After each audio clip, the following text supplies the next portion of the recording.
चला दर्पण न्यूज। लाखोंच्या घोटाळ्यानं धुळे हादरले, संशयित तरुणांची पोलिसांकडून चौकशी। रेंदाळ इंगळीतील तरुणांचा धुळे कनेक्शन, पोलिसांच्या भूमिकेवरही प्रश्नचिन्ह।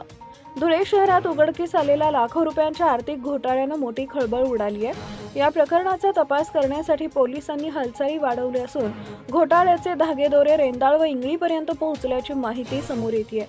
काही तरुणांची नावं संशयित म्हणून पुढे आली असून त्यांची सखोल चौकशी सुरू असल्याचं सांगितलं जातं। माहितीनुसार धुळेतील एका खंडणीखोर टोळीशी रेंदाळमधील 2 तरुणांचे संबंध असल्याचा संशय व्यक्त केला जातोय। अवैध मार्गाने मिळवलेली रक्कम इतर तरुणांच्या बँक खात्यांमध्ये ट्रान्सफर केल्याचं प्राथमिक तपासात दिसून आलंय। याच पद्धतीनं सुमारे 64 लाख रुपये इंगळीतील एका तरुणाच्या खात्यावर वर्ग झाल्याची धक्कादायक बाब समोर आली आहे। विशेष म्हणजे संबंधित खाते आयुब नावाच्या तरुणाचं असलं तरी ते निखिल नावाचा तरुण हाताळत असल्याचं बोललं जात आहे।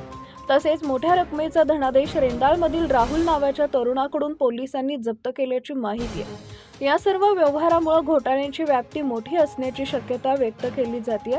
दरम्यान इतकी महत्त्वाची माहिती समोर येऊनही अद्याप ठोस कारवाई झालेली नसल्यानं पोलिसांच्या भूमिकेबाबत प्रश्न उपस्थित होत आहेत। काहींना नोटीस, काहींना दिलासा असा सवाल आता उघडपणे विचारला जातोय। तर पुढील कायदेशीर पावलं उचलली जातील का याकडे नागरिकांचं लक्ष लागलंय। या प्रकरणाचा तपास पारदर्शक करून दोषींवर कठोर कारवाई करावी, तसेच संपूर्ण रॅकेट उघड करून सत्य बाहेर आणावं अशी मागणी आता जोर धरू लागली आहे। Subscribe now and press the bell icon. Never miss an update.